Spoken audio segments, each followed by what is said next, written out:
se eu trocar o amor a Deus pelo meu propósito, a minha missão, o meu objetivo? Isso faria de mim um idólatra, né? Pois é. Seja bem-vindo a mais um episódio da nossa série A Minha Experiência na Igreja Americana. Que acusação pesada. A gente vai falar disso e vai entender como é que isso acontece, mas não sei antes eu me apresentar. Olá, eu sou Victor Fontana, esse aqui é o meu canal. Ele pode ser um pouco seu também. Basta que você goste de conteúdo teológico, que é o que a gente faz aqui. Se inscreva, faça parte da comunidade, deixe o seu like e o seu comentário. E hoje a gente vai falar, a segunda parte dessa websérie, que talvez tenha aí uns 4, 5 vídeos, alguma coisa do gênero, baseado na minha experiência, o que eu vivi em 3 anos de igreja evangélica nos Estados Unidos, na Flórida. E essa questão de substituir o amor a Deus pelo meu sonho, pelo meu propósito, pelos meus ideais, pelo que eu vou alcançar. Que é uma crítica que aparece aqui neste livro do Mark Galli, Quando foi que começamos a nos esquecer de Deus? Raízes da crise evangélica e esperança para o futuro. É um livro da Mundo Cristão que vem na esteira de uma série de publicações da editora que nos ajudam muito a entender o momento atual da igreja evangélica. Se você se interessar pelo livro, na descrição aqui desse vídeo você encontra, caso você queira adquirir.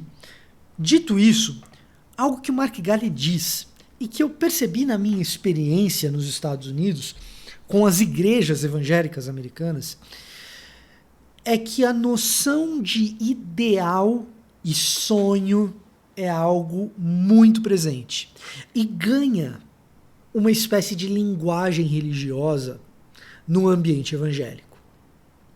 Essa noção é algo que eu vivi na igreja que eu frequentei com pouca intensidade. Como eu já disse no primeiro vídeo aqui da série, a minha experiência, genericamente falando, na igreja evangélica que eu frequentava, foi uma experiência positiva. E aqui a gente vai falar de alguns problemas e eu não quero parecer que eu estou cuspindo no prato que eu comi, tem muita coisa boa. Hoje, nesse vídeo, a gente vai falar de alguma coisa preocupante, porque diz respeito à igreja nos Estados Unidos e isso nos influencia, às vezes nós fazemos também no Brasil. O que acontece? No lugar de nós desejarmos conhecer a Deus e amá-lo, nós transformamos Deus numa ferramenta para atingir propósitos que nós, em primeiro lugar, definimos como os propósitos importantes para serem alcançados. E que propósitos são esses? No ambiente religioso evangélico, diz o Mark Galli, e foi algo também que eu observei, esses propósitos do meu sonho, daquilo que eu desejo, daquilo que eu almejo, em algumas igrejas vai ter essa linguagem mesmo. É o sonho, é o propósito teu individual que você tem que conseguir. E Deus vai ser um mordomo para isso.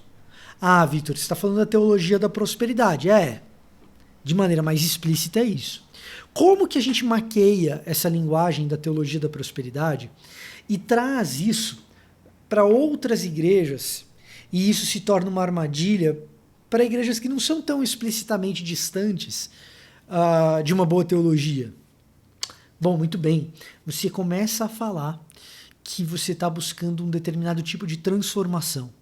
Em especial, você joga todo o foco que você puder na transformação da sociedade, na transformação da cultura, na transformação daquilo que nos circunda. Ora, Victor, isso não é bom? A gente, como cristão, não deve transformar o mundo que nos cerca? Sim. Mas quando nós deixamos de lado a nossa afeição por Deus e nosso amor por Deus e transforma essa transformação no único fim, e que Deus passa a ser parte do meu discurso para alcançar essa transformação, para minha honra e para minha glória, ali nós já não temos mais o desejo de que vidas sejam melhores, de que pessoas vivam uma vida com Cristo e transformada por isso, mas no lugar disso nós temos um projeto de poder, de querer transformar o outro porque eu quero manipulá-lo, querer transformar o outro porque eu quero que ele seja mais parecido comigo. E eu só incluo Deus nessa equação para que ele seja uma ferramenta do meu desejo de transformação da cultura, da sociedade, do outro, à minha imagem e semelhança, para que ela seja parecida comigo. Esse é o problema grave. E isso está na raiz do abraço que a igreja americana deu, e que às vezes nós brasileiros damos, às pautas e agendas políticas como algo prioritário dentro da igreja. Política não é importante? É importantíssimo. Mas como foi que essas pautas e essas agendas viraram o elemento central da identidade cristã e não mais o fato da gente expressar o amor de Cristo? Esses projetos de poder ganharam uma linguagem religiosa de transformação da cultura a todo e qualquer custo, instrumentalizando Deus a quem nós deveríamos amar. Se o mandamento principal, se a máxima é amar a Deus e ao próximo, amar a Deus é o nosso fim, é o nosso propósito. Amar ao próximo é o nosso fim, e fazer com que esse próximo conheça esse Deus e possa amá-lo, isso é o nosso fim. Se eu transformo Deus num meio apenas para que a cultura seja transformada, eu transformei Deus apenas numa ferramenta. E o que eu criei foi um projeto de poder. Como que isso acontece na igreja? Como que transformação, que é uma coisa boa, se torna uma coisa ruim? Quando a gente volta os nossos olhos para Romanos capítulo 12, a gente pode entender um pouco melhor. Romanos capítulo 12, por excelência, é um trecho paulino no qual o apóstolo Paulo ele advoga pela transformação. Para que a gente olhe para o mundo, para este século, e não tome a forma do mundo, não se conforme com o que acontece, não se conforme a este século, a este mundo. Mas que a gente se renove pela transformação das nossas mentes. Mais adiante, ele vai dizer o seguinte: não tenham uma visão muito elevada a respeito de vocês mesmos. Não pensem que vocês são muito melhores do que vocês realmente são. E me parece que é aí que nós, como igreja, tropeçamos, seja nos Estados Unidos, seja no Brasil, mas nos Estados Unidos em grande medida. A gente compra um modelo de marketing que diz que nós temos que ser os melhores, que a gente precisa acreditar naquilo que a gente faz, que nós, esse grupo, é um grupo fantástico, que nós detemos algo incrível, que nós somos muito diferenciados. Muito do marketing se baseia, ou talvez um dos principais elementos do marketing está na diferenciação do produto que nós temos, e portanto nós como igreja somos diferenciados. Ora, se nós temos uma visão muito elevada de nós mesmos, e nós adicionamos nesse coração que se enxerga muito acima do bem e do mal, ou que enxerga a nossa comunidade como algo muito bacana além da conta, se a gente pega isso e adiciona a linguagem da transformação, essa transformação nunca vai ser interna. Ela nunca vai ser minha, nunca que a nossa comunidade que precisa ser transformada, nunca que eu que preciso ser transformado. É sempre o outro, afinal de contas eu tenho uma visão muito elevada a respeito de quem eu sou e daquilo que eu faço. E, portanto, o que precisa ser transformado é essa sociedade, é essa comunidade, é o que está lá fora. Que sim, muitas vezes precisa ser transformado, que sim, muitas vezes precisa de um encontro com Jesus, ou sempre precisa de encontros com Jesus por meio do Santo Espírito. Mas se só o que precisa ser transformado é o que está lá fora, o que nós temos então é a idolatria de um projeto de poder, de transformação da cultura, a minha imagem e semelhança, que sou o cara, que sou muito bom. Então, uma coisa extremamente positiva, que é a transformação de algo longe de Cristo, a algo próximo de Cristo, algo que não parece Jesus com algo que parece Jesus, se torna idólatra e ruim porque deixa de ser algo que está longe de Cristo e passa a estar perto de Cristo para ser algo que está longe de mim para estar perto de mim.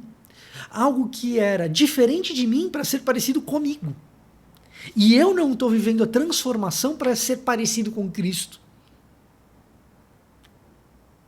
E então, nesse meio é que eu pego esse projeto de poder para que as coisas sejam parecidas comigo e eu digo que a pauta política se torna algo extremamente importante porque a pauta política é, em última análise, o maior elemento de transformação da sociedade e da cultura, de transformação do outro. E por isso a gente vai enxergar no ambiente evangélico brasileiro e norte-americano pessoas que depositam as suas energias últimas e principais em projetos da esquerda ou da direita. Alguém vai dizer, mas é muito mais da direita que isso acontece. Olha, se a gente olhar para o momento atual, parece que é isso mesmo. Mas isso não é exclusividade dos ultraconservadores. Mas não é mesmo. No contexto norte-americano, o social gospel foi um movimento que foi exatamente nessa direção para o lado da esquerda. Acontece. Mas é sempre a transformação do externo, nunca de mim mesmo. É sempre uma visão muito elevada da gente próprio, que julga e subjuga o outro e o próximo para se transformar aquilo que a gente deseja que ele se transforme. E não que ele fique mais parecido com Jesus. Quando isso acontece, a gente começa a perceber que existem forças enormes de resistência, tanto no ambiente norte-americano quanto no brasileiro, quando pessoas começam a se levantar para questionar o projeto de poder. Quem começa a sugerir a transformação dos elementos internos começa a sofrer perseguição, começa a ser excluído, começa a receber palavras de desânimo, desencorajamento ou até mesmo de perseguição. Esse é o rebelde. Esse é o que está tentando provocar confusão. É o denuncista. Esse é o cara do cancelamento. Esse é o abutre, esse é o urubu. Não! Pode ser que ele seja essas coisas. Mas talvez ele seja só alguém que está dizendo, como comunidade, se a gente quer essa transformação da cultura, da sociedade de fora, nós precisamos ser transformados para sermos mais parecidos com Jesus. Nós precisamos da transformação interna da nossa comunidade. Nós precisamos olhar para as nossas hipocrisias. Nós precisamos olhar para os lugares onde nós temos errados, para os nossos tropeços. E o que acaba acontecendo é que no ambiente idólatra da transformação externa, esses indivíduos que percebem a hipocrisia, percebem a idiosincrasia, percebem os problemas, esses elementos são os elementos que são jogados para fora, que recebem acusações, que são chamados de generalizadores injustos. E é claro que o que eu estou fazendo aqui é uma generalização e que seria injusto dizer que todo ambiente evangélico ou qualquer igreja evangélica norte-americana é assim. A igreja que eu fazia parte não é. E existe uma boa parte do que é a igreja lá que não funciona desse jeito. Mas não podemos tapar o sol com a peneira e achar que não há igrejas assim, ou mesmo que não sejam a infeliz maioria. E quando se levanta uma voz que diz, não, peraí, eu acho que a gente está pisando na bola nessa questão da pandemia. Ou, eu acho que a gente está pisando na bola no tratamento das mulheres. Ou, eu acho que a gente precisa ter um púlpito que trate mais das qualidades de Jesus para que sejamos mais parecidos com ele.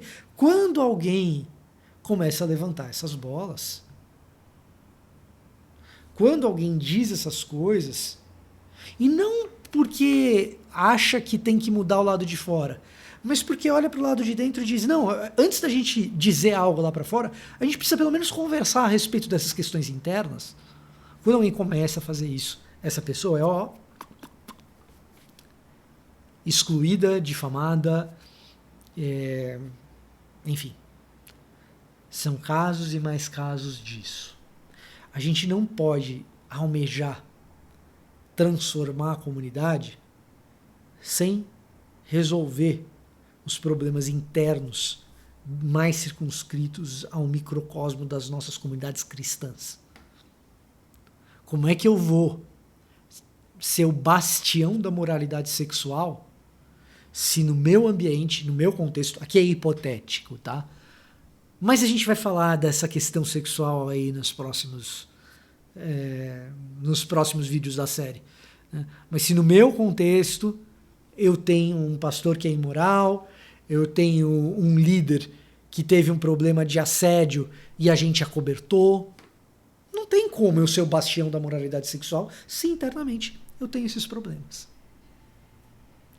Então, essa idolatria da transformação é sempre da transformação do outro, é sempre da transformação de fora, nunca da de dentro, porque temos uma visão demasiadamente elevada a respeito de nós mesmos. Acontece nos Estados Unidos, acontece aqui no Brasil.